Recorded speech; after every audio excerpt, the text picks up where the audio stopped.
Hello and welcome to the 1895 podcast with me, Thomas D. And me, Rob Cockerell.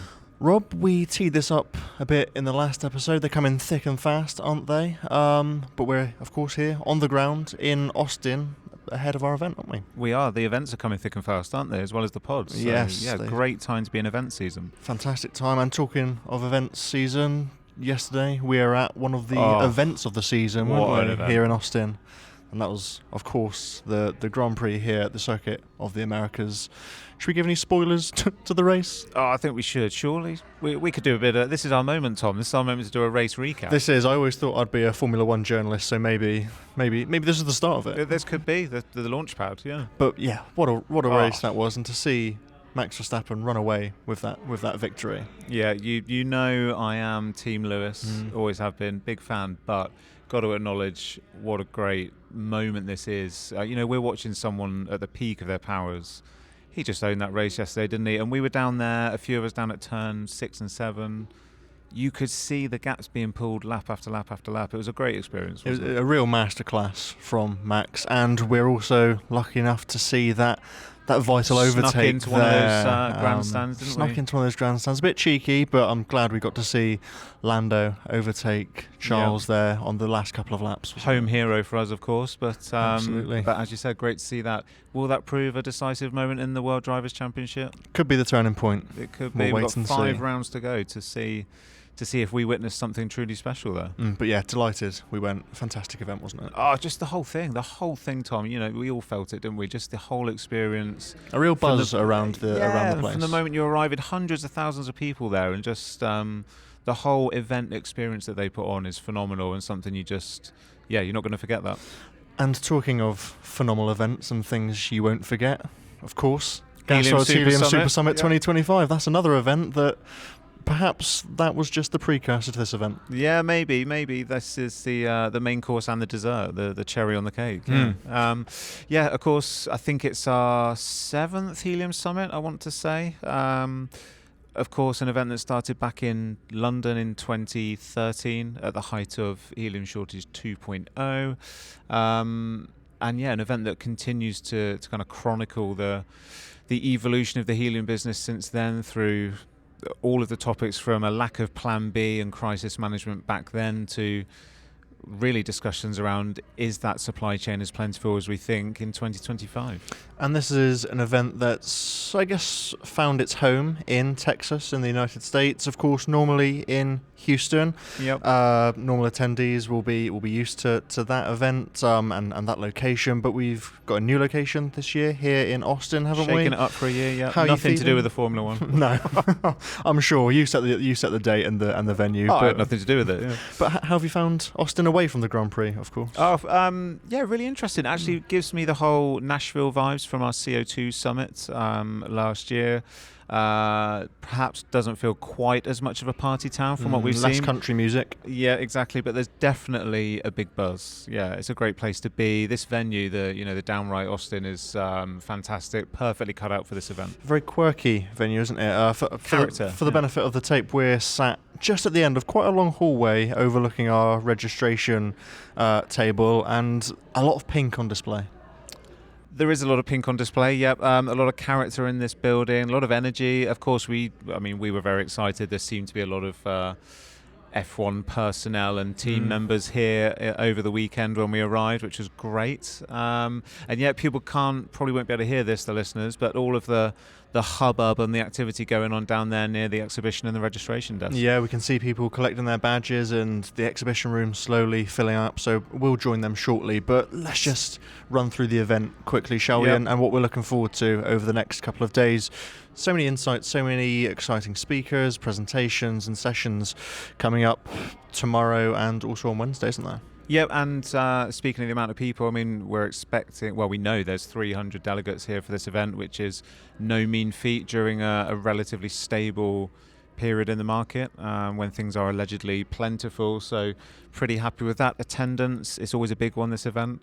And yeah, lots to look forward to in terms of those speakers and the insights that you said. And talking of speakers, you set the agenda for events such as this. So what are the talking points and the conversations that you're expecting to be hearing up there on stage? Well, I think the interesting thing when you're setting agendas for events, 5 in a year, but also year upon year with the same events, is you want to keep it fresh, you want to keep it novel, you want to get new voices, new actors in the industry. So yeah, when you're curating that agenda, you're really trying to stick to the market realities, the proven case studies over the promise, particularly in the helium supply chain. And you wanted to get into some of those nuanced topics, the new applications, the new alternative sourcing pathways. So that's exactly what we tried to do with this event. And as I said, this is really said to be one of the first times in quite a long time, a number of years really, that the helium supply chain is stable and plentiful. That's what we're told.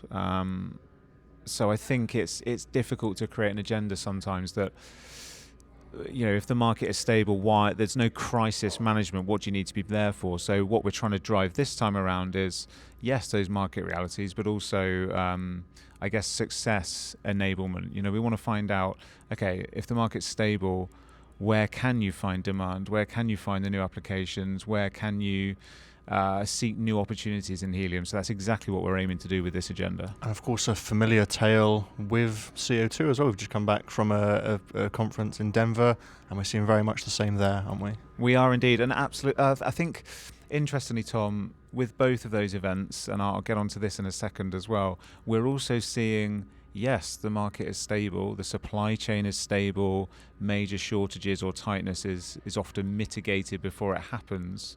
That's the story of the last couple of years, which is great.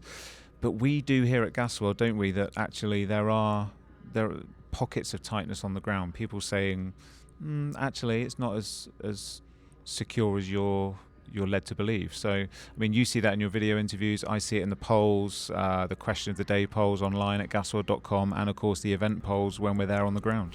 And talking of those polls, listeners may or may not be familiar with Gasworld's newish feature of question of the day. A couple of months. This is a question that's set every weekday to gauge market reaction and industry sentiment. Yep. And I know that you have a few of the results there that are going to be impacting the talking points over the next couple of days, don't you? Yeah, I mean, I can give a preview in some respects to some of the things I'll say in the kind of opening comments tomorrow about setting the scene for this event. As I said, we are in a stable time for helium markets, the most stable I've ever seen actually in my whole time at Gasworld. And yet, we ran a series of polls on the site at gasworld.com last week ahead of this event. We asked for the current experiences of the global helium market right now. Is it stable? Is it volatile? Or is it evolving? Is it somewhere in between? 23% of those taking part said they felt it was a regional picture based on location and sourcing strategy. Another 22% actually described it as volatile, which is really interesting. So volatile with supply disruptions and pricing fluctuations still very much commonplace. And I think that's a really interesting perspective. I think it might not unsettle, but it might raise a few eyebrows in the room tomorrow with our industry experts. Because why are people feeling that? Are there still some allocations going on? Are there some issues we're not aware of?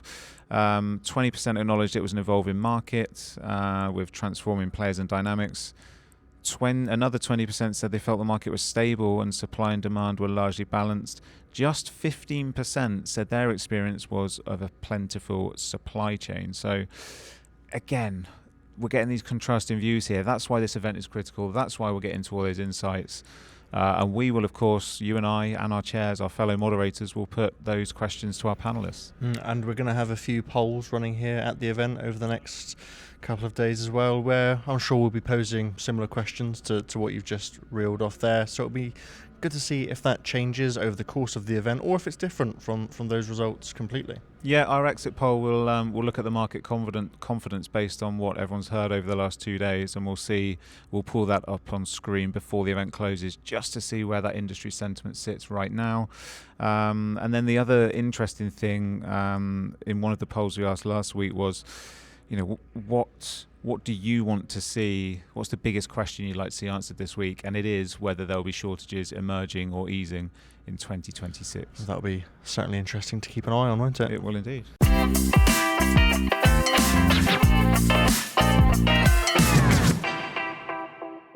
Now, we touched on the fantastic agenda we've got coming up, but it really is quite a stacked agenda with a lot of big names and a lot of really interesting speakers coming up, isn't it? Yeah, it is. Yeah, and we've again with some of those evolutions to the agenda where we've tried to move things on and freshen it up. We've put some of the traditional speakers in some slightly different slots. Maura Garvey, our friend at Intelligas Consulting, she's going to provide a distributor's view of the market this year, which is very different, a first for the Helium Summits. I think we've got Phil Kornblue talking about Amur and some of the picture from the Russian supply. supply is what he's giving us, yes. And in that same session, Nick Snyder of North American Helium, of course, our sponsors for this event. It'll be great to see what's new of them and what's developing there too. Yeah, absolutely. And that's I think you're moderating that session, aren't you? Yes, we'll be kicking off day 2 with that. And talking of the production side, you've of course got the panel discussion with a lot of the startup exploration companies. A lot of talk around that subject right now, so it'll be interesting to see what comes up in that session. It will. When you say there's a lot of talk, we know there's a lot of cynicism around that, don't we? And that is what I want to carefully unpick if we can on stage in that sort of 45 to 60 minutes. We'll have 4 players from that kind of newer and emerging space in helium, and we're going to want to ask them, okay, well, you'll have heard, you mentioned Nick Schneider in the session before from North American Helium. Almost want to say to those 4, what have you got to do next to become the next North American Helium, to be considered a proven producer? So there's going to be some big questions around that, and trying to diplomatically allay some of the concerns in the market, should we say. Yeah, I think that's one of the sessions that I'm looking forward to most, and you love doing those panel sessions. I love those. I love moderating. I love putting those tricky questions across as well. Yeah, and of course we'll be covering the equipment and services side of things as well.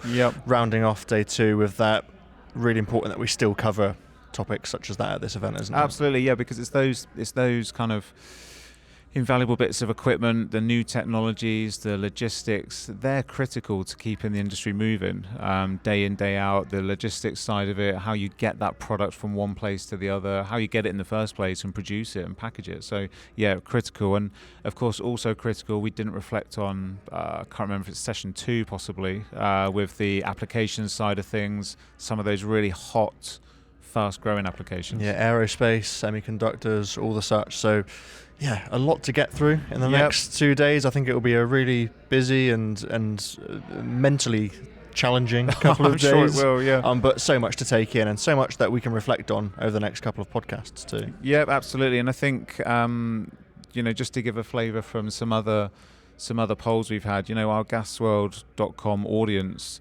when they were asked what's the single biggest risk to helium supply security today, 24% of voters said that geopolitical tensions or black swan events, shall we say, would be the single biggest concern. There were a whole range of options that voters could go for, and quite interestingly, an overwhelming message came across with 41% of the vote saying all of the above. They basically felt that helium supply chains are vulnerable from all sides. So that's quite a powerful message to give to our speakers and the room tomorrow, over the next 2 days, in fact.